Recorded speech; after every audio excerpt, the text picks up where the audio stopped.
What's good, everybody? How you feeling? This is a big week, a really, really big week. And yeah, we've been away for a little while. We're back. Good to be back. Feels good to be back. Really, really big game. I don't know how else you can say it. Really, really big game. Friday night at the Madhouse on Matheson. Bombers-Argos. But will it be a head-to-head matchup between two of the MOP candidates? Maybe not. We'll get into those details and a whole lot more. Appreciate all you guys joining us. Great to see you all in the live chat watching on YouTube and Facebook and Twitter. Charlie, good to see you. Robert, Scott, Arlen, James, JW Bartel. Awesome to see everybody in here. Lots to get to on the show. Let's bring in the man you've been waiting to see, back from the injured list, surgery successful. I am happy to report. Zach Schnitzer, how are you? How is the knee? Yeah, good to see you, DB. I missed you and your mug. I missed that cute little mug. Look at you. Fresh It's just the fade haircut. and everything. You know, Fresh. It's just the haircut. That's all it is. You're looking fresh. Hey, I got a haircut too. Look at me. Yeah. I didn't get the fade. I'm not as fancy as you are, but well, I got to say this. I want to mention this. Okay. Great local business. Saint on waterfront in Winnipeg's historic Exchange District. Okay. Scott and his team, so talented, so like they take good care of you. And not only will you leave there looking good, you're going to leave there feeling good. They're launching a new website tomorrow, but you got to check them out. Like they're just awesome. wearesaint.com. You can check them out. There's the phone number on the screen as well. You can dial them up or hit up wearesaint.com and book right through there. But this is the best part. This isn't just another barbershop. This guy cuts Brady Oliveira's hair, cuts a whole bunch of other Bombers. His staff cut a whole bunch of Bombers, whole bunch of Sea Bears, CEBL MVP, Teddy Allen of the Winnipeg Sea Bears, Nick Ehlers gets it high and tight, done right at Saint. It's a great spot. Go check them out. As I mentioned, wearesaint.com, new website launching tomorrow, but you can go to that website right now and book your appointment with Scott or the team. My beard has never been done better.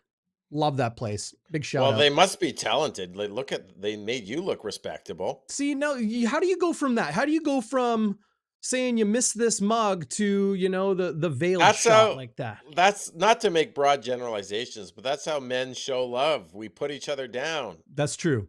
That's true. And then behind your back, we might talk about how great you are. Women are different. When's your live show? When's put your you down behind your back to chew me up? When is that happening?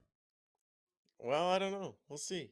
Well, we got a lot to get to on the show here, right? Because we are in the home stretch of the Canadian Football League season. And if you haven't yet, you want to subscribe to Bonfire Sports. Why? Hockey launching very soon. And the reason there's been a delay is changing directions a little bit. Going to do something more visual, more artful, more fun, and something I think is really missing in the landscape right now covering hockey. But lots to get to on the program today. We're going to talk about the Bombers and the Argos. Chad Kelly not running the first team offense for the Argos today on day one of practice. Bombers are on the field for day two ahead of Friday's tilt. Pregame show with myself and Chris Walby goes Thursday live at 3 o'clock. Zach, you'll join me, of course, as always. Game day after dark. The spot to be after the Bombers game right here on Bonfire Sports. Right after the game, we're going to go live. But before we get into it, we got a guest. And people are asking, you know, like, okay, you know, is there a hint in there? Who's this guest? I put Nick Dembski on the YouTube thumbnail, okay? But it's not Nick Dembski. It's someone we have never had before here on the program. And Schnitzy, I know you're excited to ask this young man some questions. Oh, woo. Kyrie, I got you, man. I got you. Hang tight. I'm going to zoom you out. I'm going to bring you in. Oh, there we go. Now you're looking good. Yeah. You're looking fresh. You're looking like you were just at Saint getting it done. How are you, man? Thanks for joining us. Thanks for joining us, man. Yeah, no, things are good. I'll let you talk now. Go ahead. Oh, my fault, my fault. Thank you for having me on, man. So I'm excited. Yeah, no, appreciate you taking the time. I mentioned as a bit of a teaser, surprise Bombers player joining us live on the show tonight, an outstanding player. And what's outstanding about you, Kyrie, is you're obviously an outstanding linebacker. But what stands out to me is how you are an underrated talent in the Canadian Football League. And we know injuries have snagged you a little bit, but when you're on the field playing next to Big Hill, playing behind Jackson Jeffcoat and that vaunted defensive front you guys got, you make plays. You are able to get from sideline to sideline and get all over the field, make some tackles, and make things happen. I'm sure you're happy to be back in the fold and healthy and rocking right now. De- Definitely, man. Definitely, man. It's just been, it's been a blast just to get back on the field, just even with the players, man. Because I mean, you don't know. Like I said before, I was telling somebody like you don't know how much you miss football until you haven't been playing for a long time. And when you just get back on the field, just going to basically going to war with your brothers, it's such a good feeling, man. Being able to get back on the field, just tackle people, and just have that camaraderie. Just talking to Biggie, talking to Willie, talking to Spook and all them. Just getting back into that feeling. Being back on the field with them, it feels real good. And for those that don't know, Spook is, well, as Zach will tell you, probably my favorite player to watch on the Blue Bombers defense. Who's that, Zach? Who is The it? tarpaulin.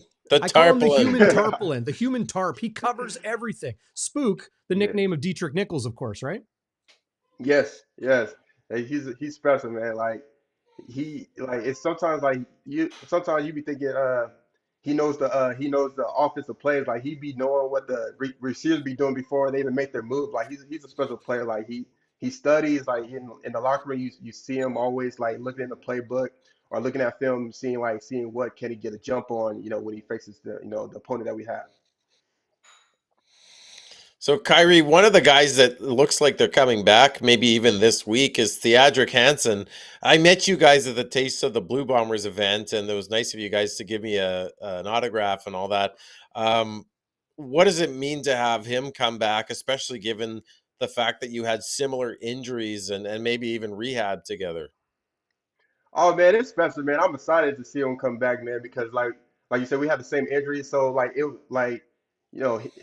basically we both was working out, so we was pushing each other, and we was always telling each other like it's all gonna pay off, even though we going through the fire right now, it's all gonna pay off. So it's just good to see him getting back on the field, and when you talk to him, you can tell he's excited. Like when I was got back get on the field, like you could tell he was getting anxious and ready. Like man, I'm ready. I was like, it's almost time, T. It's almost time. But it's good to see him on the field.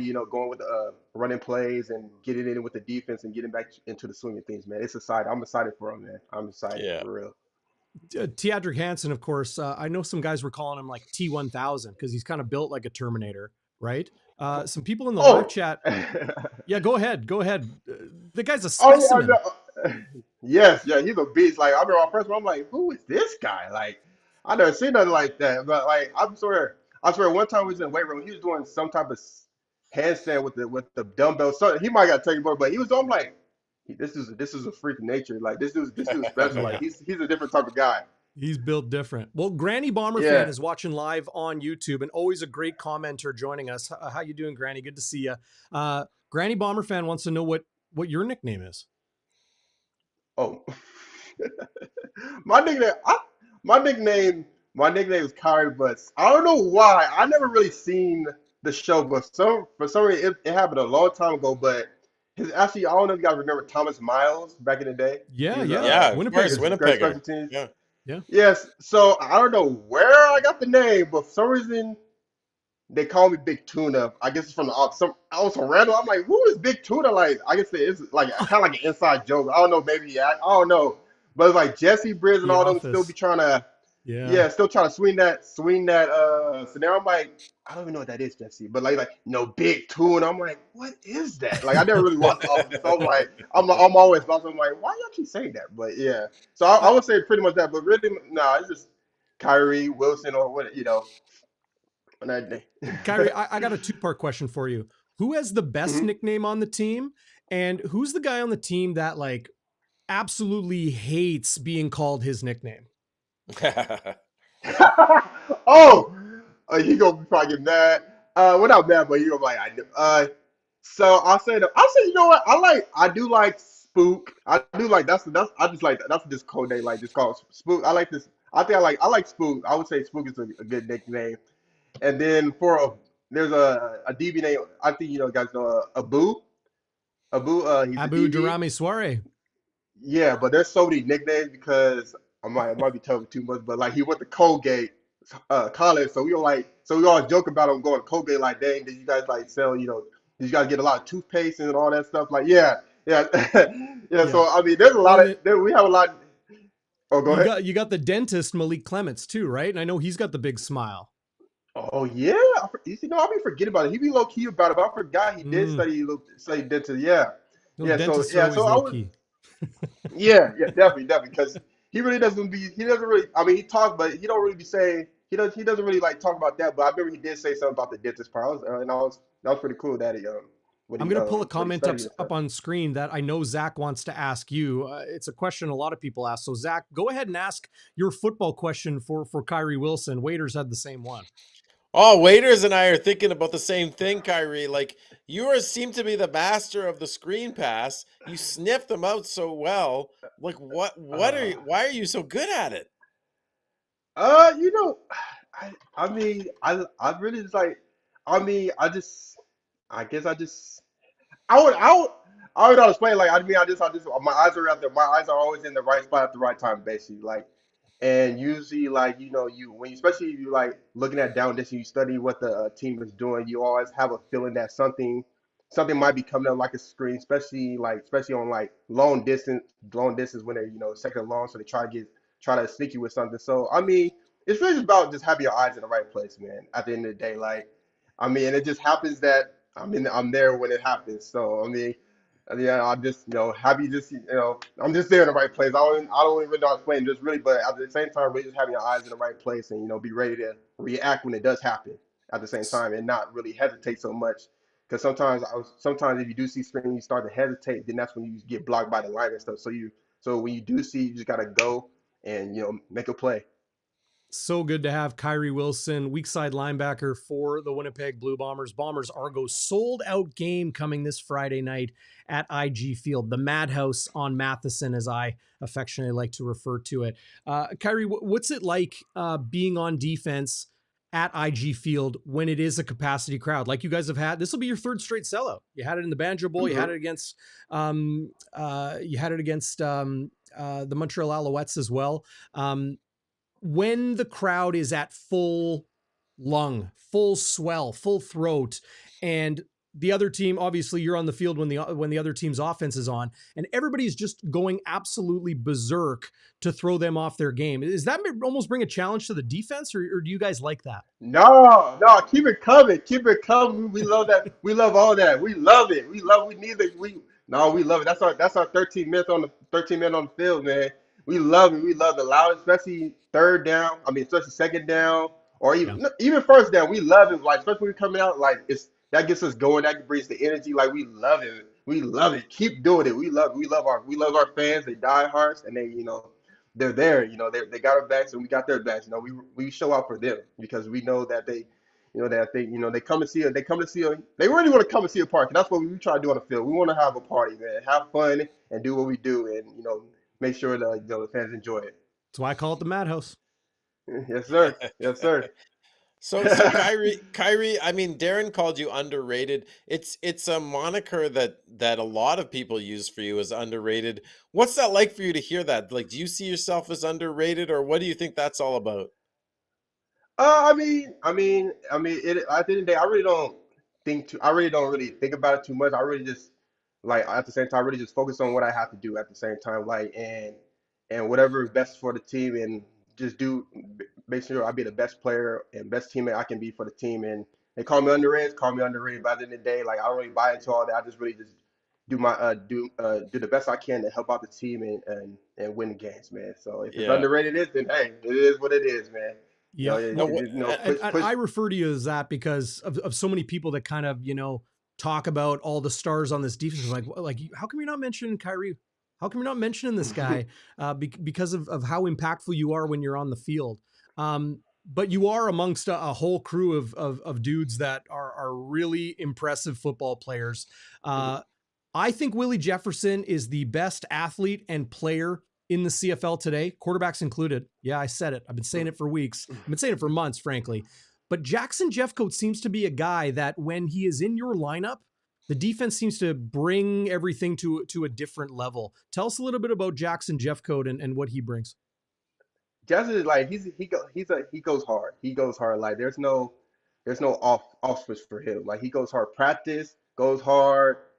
In the game definitely goes hard. So he brings that intensity, that physicalness, that spark that that we need just to get it going. Because he's gonna bring it. Like they said don't be the nail, be the hammer, and he's definitely that hammer that brings it every game and every play. Like so he's the one that brings that energy, that physical toughness that we thrive on.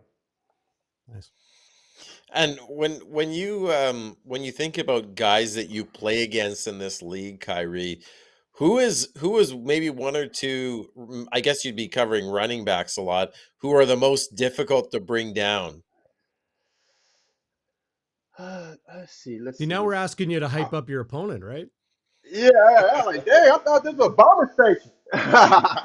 But I would say, you know what? I like Kadeem Carey. I like Carey from Calgary. Like he's a good back, and both of them backs. I think both of them backs are pretty good. Yeah, And so, Mills. like I said, Mhm. yeah, and I've been out. I mean, so I've been out for a minute, but I would say probably I would say Carey and Milton. Like they're very good backs, and they could do pretty much everything. They could line up as a wide receiver, take the ball, and like yeah, so they can do pretty much everything. So I would say those are probably tough. I know. Oh, did we lose him? Oh man, I think we lost Kyrie. Uh-oh. Oh, it says he's muted himself. So maybe he had another call come in. Oh, maybe. Yeah. Well, I was going to ask him, about Brady because they don't get to go full tilt. They don't go ham or Yeah. anything against each other in practice. But what we've seen from Brady Oliveira this year has been special. He's back. How you doing? Oh, Oh, my fault. My fault. You guys called it like an incoming call. My fault. oh no, it's all good. I wanted to ask you, like we're talking about, the tailbacks that are hard to take down and hard to play against. I know you guys don't go ham in practice on one another, but you're watching what Brady Oliveira is doing this year, and Mhm. just the legs keep churning, the pad level is low. He is the hammer, not the nail, with the football in his Mhm. hands. And this is a young man too. This is a young player that is only his second year as a starter in on your team's offense. What is it about Brady that makes him so dangerous? Man, he's just tough. He's a tough runner. Like he doesn't go down with one hit. Like he just always going in the more touches he get, the more it's almost like he's getting stronger the stronger as the game goes.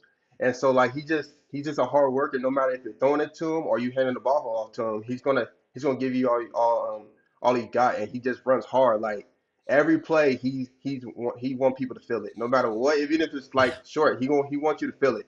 So like he just that's the model we have there. Be physical, and leave it out there, man. So like he's just a tough runner, and yeah, I love it. We love it. Well, and we're talking about like you're the will position, Kyrie. Talk like I never grew up playing football. So when I think about like will linebacker versus let's say middle linebacker, one is weak side, one is in the middle. What's the biggest difference for fans to know between maybe a will versus a Mac or a middle linebacker? Uh, Pretty much like I mean, I'll be honest, it's not that big a difference. I would say, I mean, probably you have a little bit more smaller space, even though the hatches like moved in more. But I mean, you're pretty much doing almost the same thing as the Mac at the same time. And so like it's like so that's what's so special about this defense. Like we are like the both Mac or Will are interchangeable. So pretty much what you're doing with the Will, you're doing with the Mac. So at the same time, like it's really not that big of a difference. Like we don't try to make it too complicated. Like so worst case scenario, if somebody goes down, we got linebackers that can fill in very real spots. So we're pretty much wherever you see the Mac doing, we're pretty much doing it pretty much the same thing. Maybe I do a little bit different because of the packages, but at the same time, we're pretty much doing the same thing, running over the field, echoing the calls, and making sure everybody get lined up and so we can be ready to go. Well, and you mentioned the space being a little bit different because you're on that short side of the field or that narrower side of the field with the hash closer Mhm. to the sideline. So, you talked about your eyes being so important. I know how much work you guys put in off the field in the film room and in the meeting rooms and putting your game plan together and scheming against your opponent, studying your opponent. When you play in smaller space like that, your eyes are probably almost more important than your legs. Oh yeah, definitely, definitely, definitely. Because one quick like misread, it might, you might miss it. So like, yeah, you're definitely, yeah, because sometimes I would say sometimes you can get too fast and you forget how, even though it's not, I would say it's like that big of a difference, but like you still on the weak side, so it's still a smaller space, so you might overrun the play. If that makes any sense. Mm-hmm. And so you might overrun the play. So you got to be a little bit more patient and cautious, and just got to really know where your landmarks at and line it up right. So, Let me ask you this while we're talking about the weak side or the will versus the middle. You're playing next to undoubtedly a future Hall of Famer in Adam Bighill. Um, what is it about his leadership style that stands most out to you? Because I know he is one of those guys that when vocal, people listen, hmm but also the lead by example. What is it about his leadership style that really resonates with your teammates? and it's just that he's like I say, like he's like another coach, man.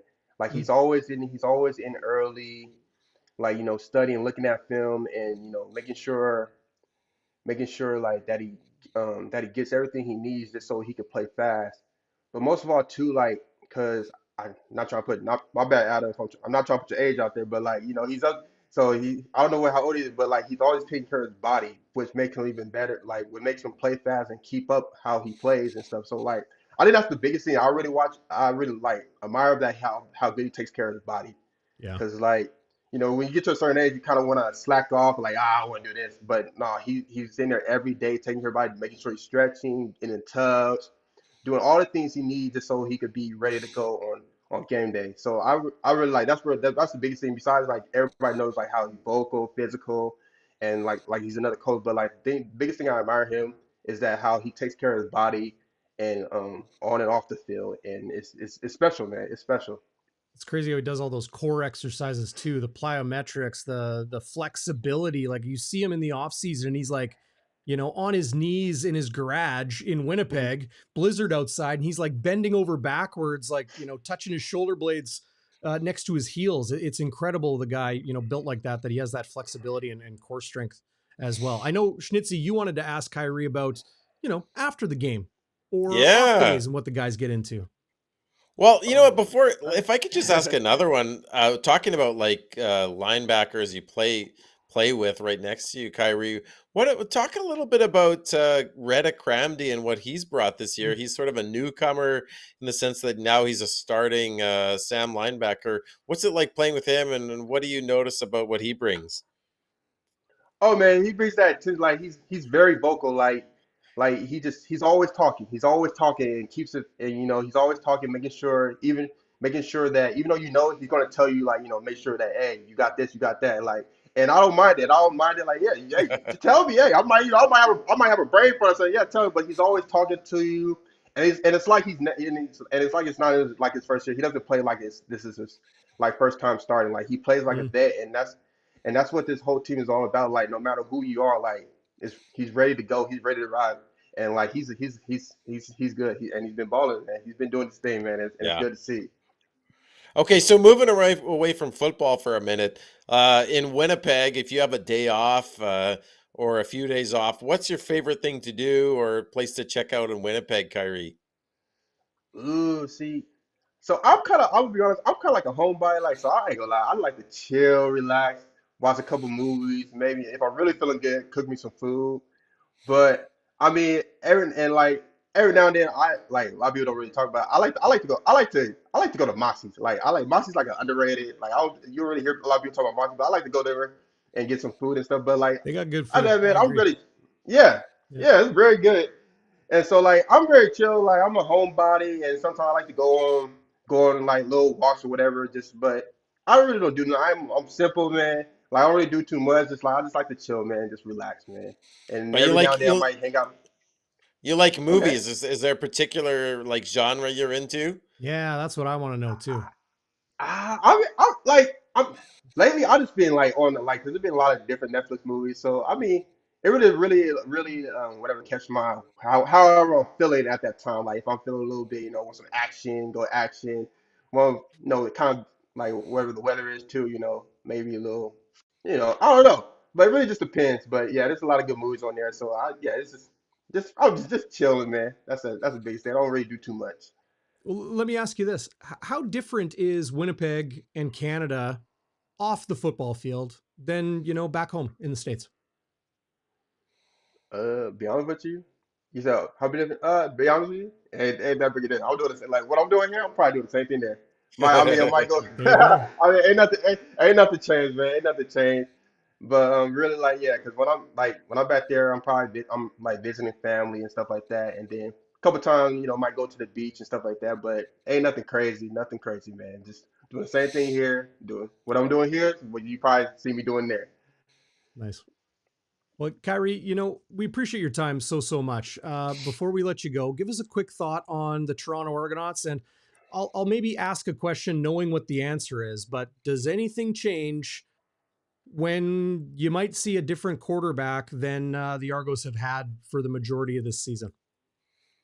No, and it can't change, man. We like right now we're in crunch time. We Can't gotta change. no matter who's playing, whoever, no matter who's in the game, we gotta do what we gotta do, man. So yeah, it doesn't change. Like the plays still stay the same, and it doesn't change. Like intensity's still the same. Yeah. Time for a little redemption. Last time you saw them, of course, was the Grey Cup. Oh yeah. But like at the same time, we gotta do what we gotta do, and and everything else will play out how it's supposed to. But as long as we do what we do, we should be in good shape. Nice. Kyrie, thanks again, man. Really Thank appreciate your you. time. You're one of my favorite people to talk to on the team, and that's saying something. Hey, enjoy your time at home. I'm a bit of a homebody as well, so when you're not working, kick back, relax, enjoy, and I know you're going to be going to work first, bright and early in the morning ahead of a huge game on Friday at IG Field. Thank you, man. Thank you. And I appreciate you for having me on, man. I enjoyed it. I enjoyed it. Thank you, guys. Yeah, Nice, thanks thanks, so Kyrie. much, Kyrie. That was great. Kyrie Wilson of your Winnipeg Blue Bombers, weak side linebacker, joining us on Bonfire Sports. Really insightful conversation there. We kind of we kind of went all over the place, touched on a whole bunch of different stuff. But I think right there is, a small picture of the humble, Hmm. workman-like mentality so many men on this team have. So many of them where they're just love playing the game, go to work, do their job, go home, relax, kick back, do their thing, enjoy their family and their friends and their downtime. But when they go to work, they put it in. And for a guy that missed 12 months to Yeah. injury, and of course, I mentioned the Grey Cup game, but whether he was in that lineup or not, it was a game that you lose to your opponent. You're gonna still remember it whether you're in that game or not. So, but great young man. Really appreciate Darren Cameron. Shout out, buddy, for setting that up with Kyrie Wilson. Appreciate his time. Yeah, that was awesome. Yeah. Okay. So here's the thing, Schnitzy. We know that the Argos are coming to Winnipeg. But let's update people on what we could see well ahead of the depth charts coming out on Thursday morning. And when those depth charts do come out, of course, you're going to want to join me and Chris Walby for Game Day Winnipeg. Your pregame show ahead of Bombers-Argos will go live on Thursday at 3, kickoff, of course, Friday night. And then the postgame show, Schnitzy, you and I will get it rocking after the game. So some guys have been returning to practice, which is an awesome thing. You mentioned Teadric Hansen, uh, Yeah. Zach, and to see him back is great. Suffered an Achilles injury about 13 months ago. Him and Kyrie Wilson were rehabbing together, similar injuries all off season. But full participant the last 2 days, and what a boon! What a Yeah. great re-addition to this team when they need it. And most notably, the cover teams, the special teams that have not been very good. That's even diplomatic. They've been pretty bad Yeah, for the they Blue have been. Bombers over the last good stretch of time. He is such a stud on special teams, right? Like everybody remembers what he did in the 2019 Grey Cup when he took out two guys at once or threw one guy into another guy, right? Like that is iconic Yep. for Bomber fans. But it's not just those show me plays. It's the nitty gritty. He gets he gets into the trenches. He gets into the on as a defensive end, but he also gets he gets his nose into that just wild melee that is special teams in the CFL. I just think he's so huge coming back. And like I said, like he plays on the defensive end in a rotational role. I think one of the knocks on the Bombers this year is they're only dressing, 5 or 6 defensive ends and tackles when other teams are dressing more. Well, they just didn't have the depth there. So having Theodric Hansen as a depth player there to be able to rotate and be able to cause havoc is absolutely massive for this team. Yep. No question. No question it is. Um, the return game is the other area, right? And Jeff Hamilton, who joined me on the post game show, uh, when you were getting surgery on your knee, Zach, and again, great to see you back and up on your feet at least Knee, sometimes, yeah. right? Knee is Uh, doing well, everybody. I see a lot of people asking me about my knee. I mean, I'm touched. It's going well. I'm doing physio. I'm getting back in there, boys and Good man. girls. Hmm. But a thing that Hammer and I talked about on the post game was, I posed a hypothetical. Who would you rather have back if you had to have one healthy player out of two, Mike Miller or Janarian Grant? And I said Mike Miller, which I knew would be controversial and I knew a lot of people would disagree with. Now, while Janarian Grant would assumedly stabilize and return the Bombers' return game to the, often dangerous group that it is, I see a Mike Miller return as one that is almost more valuable because of the leadership he brings, in addition to just being the GOAT, the greatest of all time, future Hall of Famer, all-time special teams tackle leader in Yeah. Canadian Football League history. The Bombers cover teams to me is more of a concern than the return game. What say I you? actually totally agree with you. I'll What? reference what. Yes, I'll agree on this point. I'll agree with you. Not that Willie Jefferson is the best player on this team or in the league, but that's Zach Collaros. But um, I'll agree with you on this one. And Mike O'Shea talked about this on the coaches show a couple of weeks ago. He said like the main job of the return team, punt and kick returns, is to give possession back to your offense. And what he means by that is, I think your main job is to, field the ball cleanly, don't turn it over, get positive yards, but then give it back to the offense. Whereas I think we've been doing that.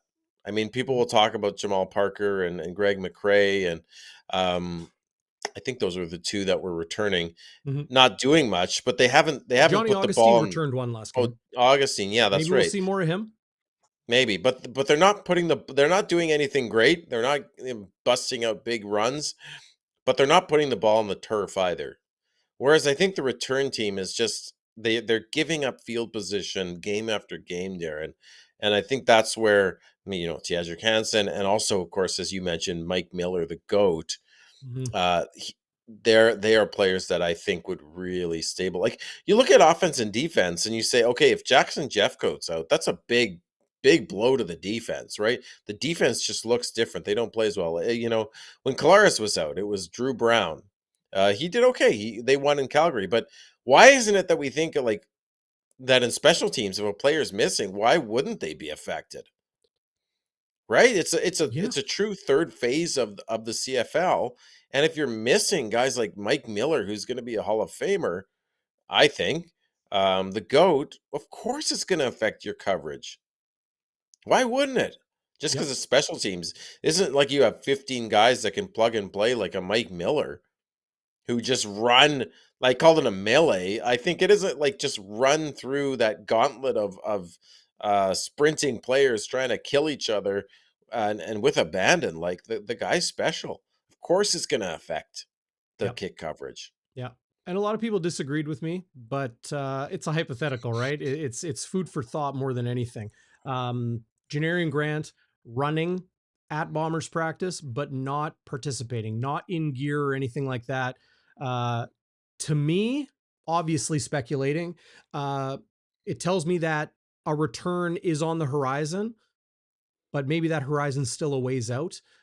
Mike Miller has not been practicing or doing anything at least visibly physical, but is on the field at practice, coaching and working with his teammates in that respect, which is a positive sign. But who knows if we see Mike Miller again this year? I sure hope so. Me Uh, too. the Toronto Argonauts injured crew as they return to the practice field uh, today.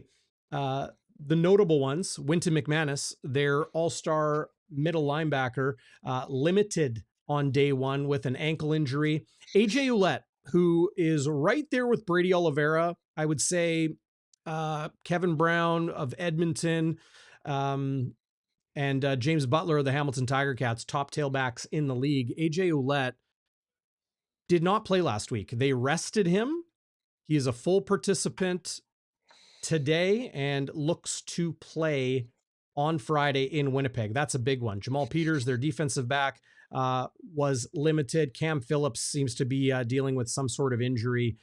He did not practice. I'm not sure if he will play on Friday. But with Ouellette, a full participant, people are going to ask, well, what about Andrew Harris? And of course, Right. Zach, for those watching closely, Andrew Harris has been placed on the 6-game injured list, was placed there last week by Toronto. So Yeah. he will not dress, will not play. I presume he will be on the sidelines. I bumped into a buddy of his who said he is coming to Winnipeg.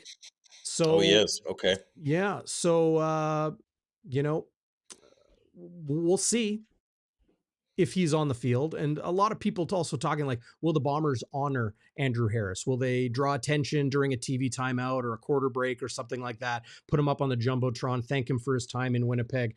Time heals all wounds. I would say time heals most wounds. Fans are a little bit more fickle than the average bear. So there's still some fans out there that are bitter or salty about Harris moving on. I've never really understood that. In the end, football's a business, right? Everybody has to make decisions. Teams, players, agents, everybody. So him deciding to continue his playing career and put in a couple years with the Toronto Argonauts, win a third straight Grey Cup. Hate to mention that, but he did. And be a leader on that team. More power to him. This will be his last season. He has got a. Did you hear, Zach? He's got Yeah, a he's going to be a documentary in the coach. works. Yes, Relentless. It's Yeah, called Relentless. I of heard that. course it Yeah. is. Of course it's called Um, Relentless. I'm you call me fickle. I'm a little bit sour about how things ended here, especially because he seemed to be pointing fingers at O'Shea and Walters a little bit. And from what I heard and saw, he he was injured for most of the 2021 season and didn't take his rehab super seriously is what I heard, and they kind of Mhm. lost faith in him. And I think, what do you expect the coach and management to do if you're injured most of the time, and you're maybe not taking your rehab as seriously as you should be, That is and then hearsay. just, That is hearsay, though. well, It is okay, hearsay. There's no solid reporting on that. Just to be clear, I no, just want people to okay, understand. yeah, I know, You but can believe what you want to believe, but yeah. yeah, I just think he was a little salty when he left, whereas the Bombers were all class about it. And I think I think it would, like last year with the Argos, yeah, he won a third straight Grey Cup, but he was in more of a mentorship role and a coaching role with the team. And I wish he had been able to do that and finish out his career in Winnipeg and accept the fact that, it was time for the younger guys to step up. It would have been a nice story. I think he could have helped the team win a third Grey Cup. Obviously, he was effective still on the field, but it just, as a Winnipegger, Oak Park grad, It kind of sucked that he didn't finish his career in Winnipeg, Sure. and Yeah, I get that. maybe ego got in the way. Also, of course, it is a business, and he did get well paid by Toronto, so I don't begrudge him that, but maybe just the way it happened Yeah. was not great. And a lot of people say like, oh, he chased the big check. Well, like, do you understand what these guys do? They put their bodies, their minds, their time on the line every time they step on the field. And their earning potential is very, very small in relation to their entire lives, right? So many people say, like, oh, these guys make more than doctors, or they make, like, first of all, CFL players really don't get paid that much, really, even the highest paid players. But for the ones that do get paid a lot, how long is their career? Not everybody's Andrew Harris. Not everybody is Adam Bighill, or these guys that are able to extend their careers into a second decade. It's nearly unheard of. It's celebrated because it's so rare.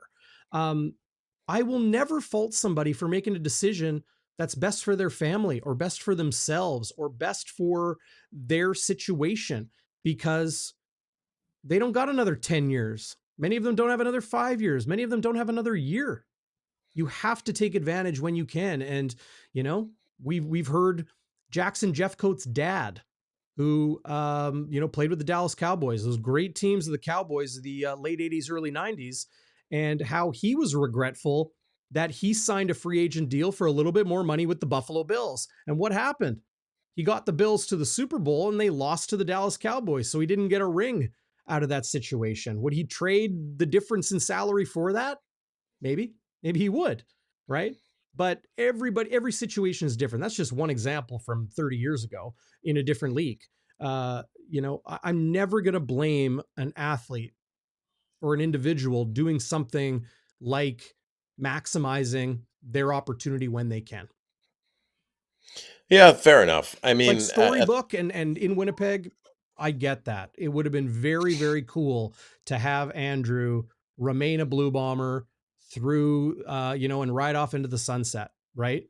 The reality is he was, if not the most, among the group of individuals that helped end a 29-year Grey Cup drought. He is a legend. He is a future Hall of Famer. He will be celebrated by this franchise and by this football club and by the fan base because he deserves that. Even if he decided to leave, or even if he was pissed off and said some things or did some whatever, that's emotional, small picture stuff. Big picture is he's a special guy. He's a special player. And a Winnipegger. We should celebrate that. So, oh, and I'm his sure time. he will. Yeah. I'm sure he will, but he's also he has side businesses. I wouldn't want to say he's made his money, but he's made good money. Good for Maybe him. you think good for him, but Yeah. yes, everyone wants to maximize their earning potential, but maybe it was about more than that. Like Maybe. maybe you take that 50,000 you would have got in Toronto, plus this cost of living there is astronomical. I lived there on 2 occasions. Mm-hmm. Maybe you take that into account and say, what's more important to me? Is it my legacy in Winnipeg, or is it getting an extra 30, 40, $50,000? I get what Scott Rogers saying, but maybe there's a legacy thing there. Maybe there's he was basically a backup last year in Toronto. He would have been a backup in Winnipeg too, and would have finished his career, and would have been able to mentor Brady Oliveira and Johnny Well, Augustine. you So, you call him a backup, but I don't think football players think that way. We hear Mike O'Shea all the time say, like, there's no starters, there's no number twos, there's no second team, there's no this, okay. I think that's because that's how players think of it, right? And for Andrew Harris, maybe that more sparse or spaced out playing role serves his body the best. And but he yeah, could have done that in Winnipeg. he could have, sure, he could have continued to mentor Brady Oliveira and Johnny Augustine, but who's saying he isn't still doing that? Because he's been, close with Brady for years, years and years and years and years and years, like well before Brady was even in university, playing at UND. So wherever Andrew goes, he is going to coach and mentor and bring along and pass on that knowledge to a younger generation, a younger player or group of players. What's Andrew going to do after his playing career? Well, he's already signed on with the Victoria Island Raiders of the British Columbia Junior Football League, right in the CJFL, and he's going to be the president and coach, and that's what he is going to do to give back. He has, business interests out there in BC and here in Winnipeg, but I don't think anything gets. Maybe the storybook takes a tragic chapter, but the storybook is still a storybook for Yeah. a guy like Andrew. I It's had de- a couple of those chapters, right? Well, and I think what you said makes, is very true. Time does heal all wounds, and I think in 10 years, people won't be thinking so much about that year or two in Toronto. They'll think more about what he did for this organization, which was, Yep. yeah, as you said. I mean, he took the team on his back and broke that 29-year curse, and then did it back to back. Yeah, he's a special player. And I hope he does get honored in some small way on Yep. Friday. Yep. I I, do. He I think he deserves it. deserves that in the least. Yeah. For sure he does. Yeah. And like some other Okay. people, some other, just What would you last say? thoughts, like some other people mentioning in the live chat, something I don't think a lot of people realize is that there's more to life and more to a decision than football and dollars and the contract and the team and the term and the organizational fit and is he this type of player, will they run this type of offense or this or that. Sometimes it's a personal thing, right? Family, personal issue, whatever, good, bad, otherwise, all of it factors in. So those are the things that don't need to be publicly disseminated, right? But hey, it's Winnipeg, it's a fishbowl, and Andrew Harris is a celebrity, Winnipeg famous, probably Canada famous, for who he is and what he's done. But yeah, it'll be interesting to see how Friday night shakes out with Andrew uh, scheduled to be on the sidelines for the game on Yeah. the 6-game injured list. All right, where did you want to go, Schnitzy? Well, my sober second thought, it's going to be short and sweet. And I usually do the question, concern, crazy good moment. I'm just going to do the concern. You got a Okay. concern. Just the concern. Okay. Okay. On second thought, buddy, what is going on with this team? Mm. Okay. They get kicked in the teeth by BC, and then they come back and blow the crap out of them. That sounds really bad. I should use another metaphor. But they obliterated BC 50-14. They lose a squeaker to Saskatchewan. They come out and put up the 50 burger on Saskatchewan, right? But then for these other games that they should be sharp and should be beating teams like Ottawa and Hamilton, they don't seem to be able to get up for these games, and they've let those two slip away when they really shouldn't. They should have beat them. I mean, everybody gets paid to play, blah blah blah, parity, this and that. Toronto just laid the smackdown on Hamilton for the fourth straight game. They weren't even starting I mean, Harris and Ouellette weren't even playing, and they just smoked them. The exact same team we played a couple weeks ago, and we lost. So who is this team, and what is it with the consistency? It's gotten me a little bit concerned. And I wonder, like, do they have to be embarrassed to get up for a game to get their revenge on a team like they did against BC and Saskatchewan? Are they a bit complacent? Which I never thought I would say. This is a Mike O'Shea team, but what is it about some of these games that they're letting slip away that could cost them the West Division title? Mm. Mm-hmm. It could. They're tied with BC now. It's 10 going to and come 4. down to a rubber match at 10-4. Um, it has me a bit concerned. What do you say, Firestarters? What do you say, DB? Yeah, get in the live chat right now. Let us know your level of concern. Scale of 0 to 10. 10 being the most concerned and 0 being you got full faith that Winnipeg will not just get back to the Grey Cup, but hoist it on November 19th in the 110th version of the Canadian Championship in Hamilton. Um, it- Zach, you're asking the $1 million question, the $1 billion question in the Canadian Football League right now, because to take a step back, this is what we know right now. The Saskatchewan Roughriders are more pretenders than the real deal. Calgary is pretty much at this point out of the race, nearly. Edmonton is making a late push, but they started 0-9. So how much of a push can they actually make? I don't know if they're going to, if they're, maybe they could be a playoff team, but I don't think they're going to make any noise in the playoffs. In the East, Ottawa lost 7 straight games before beating Saskatchewan last week. Hamilton, good, bad, ugly, good, bad, ugly, good, bad, ugly. And, the Montreal Alouettes are inconsistent. The Argos are a one-loss team that are on the home stretch here. And I think it's smart. Ryan Dinwiddie is resting some of his guys. It's disappointing, as a fan of the league and a fan of the game. I'm disappointed that we're not going to see Chad Kelly versus Zach Collaros, that we're not going to see Andrew Harris and AJ Ouellette against Brady Oliveira and Lawler and Schoen and the receiving core here in Winnipeg.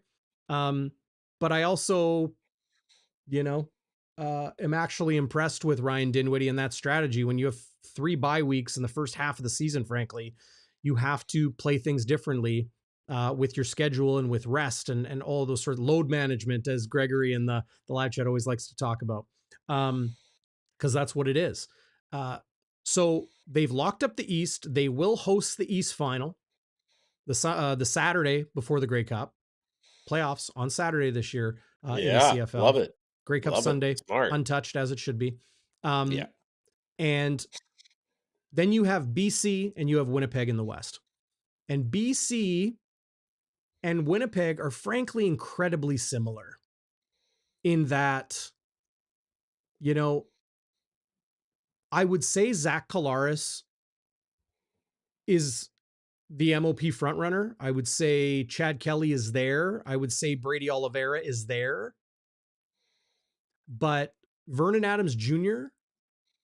has shown incredible skill this year and explosion. And he's got a great receiving core, strong run game with Taquan Mizell. The line is playing well. I'm not putting VA on the same plane as Zach Collaros, but I would say that they've had similar seasons in that once in a while they have a game where they're prone to mistakes. Maybe more trademark or what Vernon Adams Jr. has shown in his career, uncharacteristic of Zach Collaros. But either way, similar seasons this year. Well, in BC, just to jump in, BC lost to Hamilton at home. Yep. Yep. And, those two teams know each other well. But BC has had great games, very impressive games. They've also had games that they've really surprised with their inability to either close out games or compete. Same goes for the Blue Bombers. So Bombers-Argos this Friday, no Chad Kelly or some Chad Kelly. That's what I was going to do, is I was going to bring up this. This was the report today out of Hamilton, out of Toronto. And that's Matthew Shinetti of TSN. The Argos will rest Chad Kelly against the Blue Bombers this week. Backup Cameron Dukes took the first team reps at practice on Tuesday, but there is a chance Chad Kelly could play in some capacity. Is this cloak and dagger? Is this legit? I think it's legit. I think, the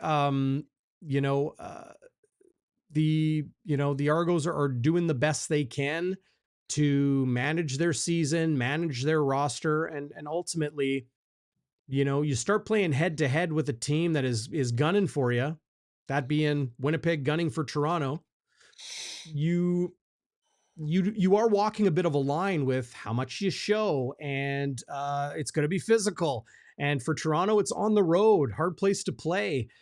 Maybe smart to rest Chad Kelly, even if it is to the detriment of the TV broadcast and the radio and and the fans out there that want to see that 1A 1B MOP candidates this year. Yeah, I've heard that from a lot of fans today on on social media that they would really like to see a true battle of the top two teams in the league.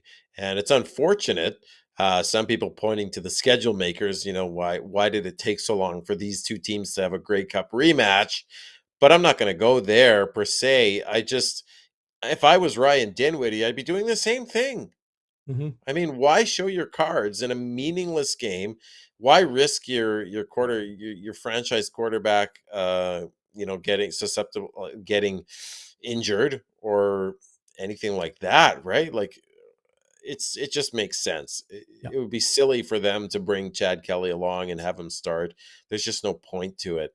Um so it's a bit disappointing, but for me, I'm not actually that disappointed. I All I care about is that they win Win the because West. Yeah. they need to win. I don't say they need to win the West, but as we know, I think Eh, we have a 60%, 60+% chance of being in the Grey Cup if you win your division in the CFL. Like it's a big deal. You get a bye, well, it's you one get to less game you got to rest. win. You one less game you got to win, and then Yeah. you have the home field advantage of IG Field, the Maddows on Matheson. It is really a 13th man. I mean, the last game, the Banjo Bowl, it was as loud as I've ever heard it. That affects other teams. Like the Bombers have an impeccable record at home. Well, and for Chad Kelly, like film analysis. Oh, by the way, great point by Tico Napoli. Great take. I like that. Vernon Adams Jr., more deserving of the MOP than Chad Kelly. Love the hot take. That's what Bonfire is about. Hit it up, everybody. Um, the there's film study, but then there's the ability for a player to watch live and hear the coaches in your ear like every moment of the game, in that what defense your team is calling, what offense your team is calling, like you're watching everything almost from above. Whether he'll be on the sideline or up in the booth, that sort of thing, we'll see. But that could be very valuable for Chad Kelly, because just to get familiar with the opponent, the potential likely Grey Cup opponent for Toronto in the Winnipeg Blue Bombers, and what the defense has, and their tendencies, and all those sorts of things. That said, I wouldn't put it past Winnipeg. Never. I'll never put it past Winnipeg to play cloak and dagger, and to not show your cards, or show their cards, and to do different things. They're not going to be like, okay, well, let's just play our game. No, you're playing against Toronto. They're watching closely. They're going to be watching all the games closely. You got to keep, an ace in the hole, or, an ace up your sleeve, um, for those big games that matters. How many times have you heard fans this year, Zach, say, how come we haven't seen any trick plays this year? Why? Why would they need to? Yeah. Use it when you need it. Use it in a playoff game. Use it in the cup. Um, I fully expect Winnipeg and Toronto to meet in the Grey Cup in Hamilton. Bonfire Sports will be there. Oh yes, as we always are. So keep it locked for that. And you know, uh, in the end, we'll call this a warm up round between the Bombers and the Argos. But if you asked anybody on that team, and like we had Kyrie on earlier, you prepare the same way no matter what. Winning that game in BC in just over a week is going to secure the season series for either the Bombers or the Lions, which could be the determining factor Oh when it comes yeah. down to who hosts that West Final game. Massive, massive game. I mean, I'm getting excited about that one in BC, but first we got to win this one.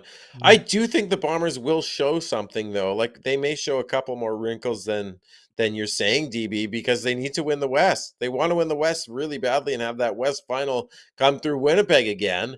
Mhm. So I'm not saying they're going to have a couple trick plays this week, but I don't think they're going to play it as close to the vest as maybe some people are thinking. I guess from the other thing I want to say is from Toronto's perspective, they also want to see what Cameron Deuce can do, and they want to give him valuable Yep. reps just in case something happens to Chad Kelly. I mean, this is a Grey Cup or bust year for Toronto, just like it is Winnipeg. And you often need to have two viable QBs on a team to win it. You Good saw it point. last year with Yep. Toronto. McLeod Bethel Thompson wasn't doing much. Then he got injured, and Chad Kelly had to come in, and he had to play out of his mind and complete that winning drive. So you do need Dukes to get some reps, I think. And what better, throw him right into the fire, right? Like, see how he does in Well, Winnipeg at IG Field. yeah, and it was that number 2 change of pace, Yeah, tendency breaker quarterback that frankly helped the Argos win the Grey Cup last 100%. November. Yeah. If McLeod Bethel Thompson, McLeod Stompson. Bethel Thompson, stomping McLeod, if he Stompin' stays Tom in that McLeod. game, I'm pretty sure that the Argos lose. Mhm. He wasn't doing anything really. Well, both teams were kind of doing nothing really, you know. Oh, in that fourth quarter, except for Janarian Grant. I mean, but we can't even. No, I can't even. I'm not over this You're not loss. going there? We You don't can't. wanna go there? We can't That's go fair. there. No, I'm. Yeah. I hope the. I hope the. This isn't how the Bombers think, but I'm sure there's some level of them just wanting some revenge. Come on, they want to Of put the course. boots to the Argos. You always wanna get the last laugh, right? Yeah, Yeah. yeah. But yeah, I mean, I do also see that as on the horizon, a Grey Cup rematch, and maybe we finally beat them in the Grey Cup, which we've never done, which is shocking. We've lost what now, 7 of them to the Argos and never beaten them in the big games. So Mm. anyway, but that's getting ahead of ourselves, Darren. Yep. Yep, let's not do that. We don't wanna do that. But Friday's gonna No, be we do not. a ton of fun. And again, if you haven't yet, subscribe. Give that thumbs up. Go push the thumbs up button right now. And if you're not able to, it's super easy to sign up for a Google account, get a Gmail address, set yourself up with a YouTube account, and then, hey, then getting Bonfire and all the great digital offerings here in Winnipeg with the great stuff Hustler and Remo do, and Kenny and Rennie and the Illegal Curve guys, and so much more. Easy to just subscribe and have it at the ready wherever you are in your pocket. But appreciate you guys doing that. Appreciate the live chat. Great to see everybody here tonight. As always, you're going to be back on Thursday when Chris Walby joins me for Game Day Winnipeg and the pregame show. And Schnitzy, looking forward to seeing you in the postgame Oh after. yeah. I don't care who plays. It's going to be a good game at the Madhouse. Another sellout at IG Oh Field. yeah. I can't wait. It feels like it's been an age since the Banjo Bowl. I got to get back there. Yeah, I can't wait to exact some revenge. I don't care who's playing quarterback. The Bombers want that West Final in Winnipeg. They're going to throw a lot at Toronto. Maybe not everything, but they're going to throw a lot at them, buddy. And it's going to be a sweet, sweet event in Winnipeg on Friday night, baby. Friday Friday night night. football. Yeah, under 25th the lights. 25th anniversary. You can hear the music now. Or if you're at the game, it can hear the crowd already. Yeah. I think they're going to do a makeup for that Banjo Bowl no flyby. There was supposed to be a flyover, it never happened. Maybe it'll happen on Friday. That would be sweet. I love Yeah. those flyovers where you feel like your head's going to explode. It's so loud. It's a cool feeling. So you everybody out there remembers the Purelator Tackle Hunger games, right? Where you bring Yeah. a tin for the bin, all that sort of stuff. Well, this game is a school supply drive. So Yes. bring school supplies to help those who can't afford all of the supplies that they need for their education. It's a great, great thing to take care of the kids, to take care of all the young people that need a little bit extra help. Pencils, pens, books, notebooks, paper. You know all the stuff. Bring it. Pop by the dollar store, pop by Staples or wherever on your way to the game, or grab it now and have it ready to go with your bomber gear, your cowbell, and the rest, and bring it to the game. They'll have some bins outside of IG Field where you can deposit those school supplies for the kids. I Nice. think that's awesome. Shout Yep. out Maya Turner of the Manitoba Yeah. Bisons, first female to score points in a regular season U Sports football game. She also had the game winner in double overtime. And awesome story. My friend Judy Owen wrote a piece to the Canadian Press. You can find that on CBC's website, a whole bunch of other places with Canadian Press wire service. The Free Press has some pieces up there. I'll mention this though. U Sports, great for Maya Turner, great for Brian Dobie's program there in the Manitoba Bisons. I was at that game working. I then went and did the Winnipeg Rifles game. They absolutely annihilated the Edmonton Wildcats 39-0. Huge win for the Rifles as they're trying to get back into the PFC playoffs again in the Canadian Junior Football League. There has been females playing in Canadian junior football for a number of years, and they're playing like D-line. So shout out all the female football players out there. Winnipeg Wolfpack, Winnipeg Fearless. I saw y'all at the Kidney Foundation walk back on Sunday. Awesome to see you guys there, and just great to see women breaking barriers, playing the sports. Everybody's welcome. I love that, and big champions of that right here on Bonfire Sports. So shout out everybody who was in on that. Nice, well said, buddy. Okay, waiting for the word, my good friend. Sayonara, everybody.